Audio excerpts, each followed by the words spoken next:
Hello friend, Neha academy में आपका स्वागत है। आज हम आप लोगों को बताएंगे कि डीएलएड का जो फॉर्म आया हुआ है वो कैसे भरा जाएगा, उसके बारे में विशेष जानकारी हम आप लोगों को इस माध्यम से हम बताएंगे। सबसे पहले दिया है Bihar DElEd entrance exam 2025। Bihar DElEd entrance exam है 2025 में कैसे कैसे देना है, कैसे अप्लाई करना है, कितना पैसा लग रहा है, इस सब के बारे में आपको हम बताएंगे। सबसे पहले आज ये बिहार डीएलएड एंट्रेंस एग्जाम आपको देना पड़ेगा। एंट्रेंस एग्जाम होगा आपका ऑनलाइन एग्जाम होगा। सबसे पहले डेट, अप्लाई डेट करने का दिन दिया है 10 जनवरी से 20 फरवरी, यानी 10 जनवरी से आपको अप्लाई करना है और 20 फरवरी तक ही अप्लाई होगा। उसके बाद काउंटिंग कैसे करना है, आपका एज दिन आपका एज पुग जाना चाहिए, कम से कम 1 जनवरी 2025 से एज आपका 17 प्लस पुग जाना चाहिए। उसके बाद काउंट करना है 1 जनवरी से 2025 तक, यानी कहने का मतलब आपका जो जन्म तिथि है उसको जन्म तिथि के अगर एज काउंटिंग करना है तो 1 जनवरी से 2025 तक आप काउंटिंग कर लीजिएगा कि आप 17 से प्लस है कि नहीं। अब उसके बाद देखिए, सबसे पहले आता है 12th पास। 12th पास में आपका जनरल चाहे EBS जनरल चाहे EBC या EWS में 50% कम से कम होना चाहिए। मैट्रिक में नहीं, इंटर में, इंटर और मैट्रिक में कम से कम आपको 50% होना चाहिए, मैट्रिक में भी और इंटर में भी। उसके बाद SC और ST का कम से कम 45% होना चाहिए। 12th पास, 12th पास भी जो हो गए हैं बच्चे, जो बच्चे 12th पास हो गए वो डाल सकते हैं, और जो अपेयरिंग में है, जो अभी डाल दिए हैं, कहने का मतलब जो अभी आने वाला एग्जाम है उन लोगों का है तो वह भी अपेयरिंग में डाल सकते हैं 12th के बच्चे। उसके बाद आपको बता दें हम फीस कितना लगेगा उसमें, मान लीजिए चार्ज कितना लगेगा। फॉर्म चार्ज कितना लगता है, फॉर्म चार्ज एक जनरल है, EWS है, ABC, इन तीनों जन का मिलकर कम से कम 960 रुपया आपको पे करना पड़ेगा। और जो मान लीजिए ऑनलाइन करते हैं उनका फिर अलग है। और ये SC ST का कम से कम 760 रुपया दिया जाता है। SC ST फॉर्म अप्लाई करेंगे तो उनको पैसा देना पड़ेगा 760 रुपया, और जनरल भी देना पड़ेगा 960 रुपया।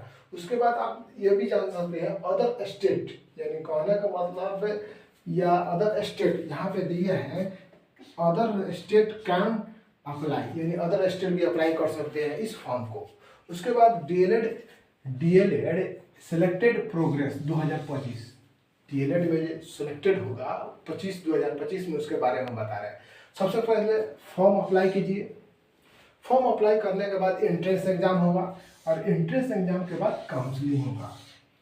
बहुत बच्चे इसमें कंफ्यूज आते हैं, एंट्रेंस एग्जाम के बाद काउंसलिंग होने का मतलब काउंसलिंग में आपका कितना नंबर है उसके हिसाब से गवर्नमेंट कॉलेज अलॉट होगा। क्या होगा, कॉलेज अलॉट होगा। ये कॉलेज अलॉट में आपका सबसे पहले आ जाएगा प्राइवेट कॉलेज और गवर्नमेंट कॉलेज। तो या तो प्राइवेट कॉलेज या गवर्नमेंट कॉलेज आएगा, और ये कोर्स रहेगा कम से कम 2 इयर्स का कोर्स का। कितना इयर्स का होता है, 2 वर्ष का कोर्स रहता है। अब इसमें सबसे पहले कहने का बात ये है कि आपको गवर्नमेंट कॉलेज कब मिलेगा और प्राइवेट कॉलेज कब मिलेगा। अगर आप जनरल, अगर आप आर्ट्स से, अगर आप कहने का मतलब आर्ट्स से हैं, अगर आपको कम से कम एंट्रेंस एग्जाम में कम से कम 80 प्लस, यानी 80 प्लस आएगा तो आप गवर्नमेंट कॉलेज में जा सकते हैं। 8 सब्जेक्ट से होंगे तो। अगर आप वही साइंस से होंगे तो आपके लिए कम से कम 90 प्लस लाना पड़ेगा। कितना, 90 प्लस लाना पड़ेगा गवर्नमेंट कॉलेज के लिए। क्या, गवर्नमेंट कॉलेज के लिए कम से कम 90 प्लस लाना पड़ेगा गवर्नमेंट कॉलेज के लिए। अब उसके बाद प्राइवेट कॉलेज में आपका कम भी नंबर आ सकता है, तो आप मान लीजिए उसमें ले सकता है। प्राइवेट कॉलेज में आपको 60, 65, 70 के बीच आना चाहिए, तभी प्राइवेट कॉलेज भी अब ले सकते हैं लोग, नियम हो गया है। अब इसमें आप बात बता दें सिलेबस में आप लोगों को क्या क्या पढ़ना है, क्या क्या सब्जेक्ट रहेगा, सिलेबस के बारे में हम आप लोगों को बताएंगे। सबसे पहले सिलेबस देखिए। सिलेबस में रहेगा आपका, सबसे पहले क्वेश्चन रहेगा आपका 120 क्वेश्चन रहेगा। कितना रहेगा, 120 क्वेश्चन रहेगा। और 120 क्वेश्चन में आपका टाइम रहेगा 2 घंटा 30 मिनट, 2 घंटा 30 मिनट टाइम रहेगा।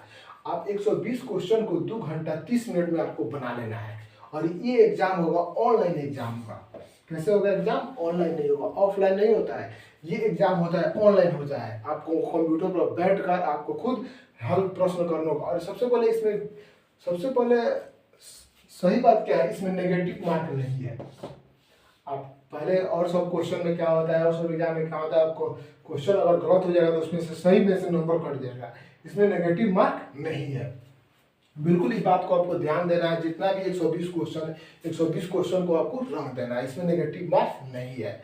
उसके बाद एग्जाम ऑनलाइन होगा, ये आपको बता दिए। टाइमिंग ये भी बता दिए आपको, 2 घंटा और 30 मिनट टाइमिंग लगेगा। ज़्यादा से ज़्यादा टाइम लगेगा 2 घंटा 30 मिनट में आपका ऑलरेडी कंप्यूटर पर जो बैठिएगा ऑलरेडी आपका टाइम समाप्त हो जाएगा। अब उसमें सब्जेक्ट की बात कर ले, कौन कौन सा सब्जेक्ट आएगा। आपको सबसे पहले हिंदी और उर्दू, हिंदी लीजिए या उर्दू लीजिए, उसमें आपको 25 क्वेश्चन रहेगा। कितना क्वेश्चन आएगा? 25 क्वेश्चन रहेगा। उसके बाद मैथ ले लीजिए, मैथ में भी आपका 25 क्वेश्चन रहेगा। वो हिंदी और उर्दू में 25 क्वेश्चन रहेगा और मैथ में भी आपका 25 क्वेश्चन रहेगा। उसके बाद जीके जीएस देख लीजिए, जीके जीएस कम से कम जीके जीएस में आपको 40 क्वेश्चन रहेगा। यही आपका सबसे मेन है। जीके जीएस बहुत बच्चे सबका वीक होता है, इसीलिए इस पर थोड़ा सा आपको ध्यान देना चाहिए। जीके जीएस में आपको 40 क्वेश्चन रहेगा, ठीक है। उसके बाद इंग्लिश में आपको 20 क्वेश्चन रहेगा, इंग्लिश में आपको 20 क्वेश्चन रहेगा। और रीजनिंग है, तर्क वितर्क आता है रीजनिंग, इसमें आपको मात्र 10 क्वेश्चन रहेगा। कितना क्वेश्चन रहेगा? मात्र 10 क्वेश्चन है।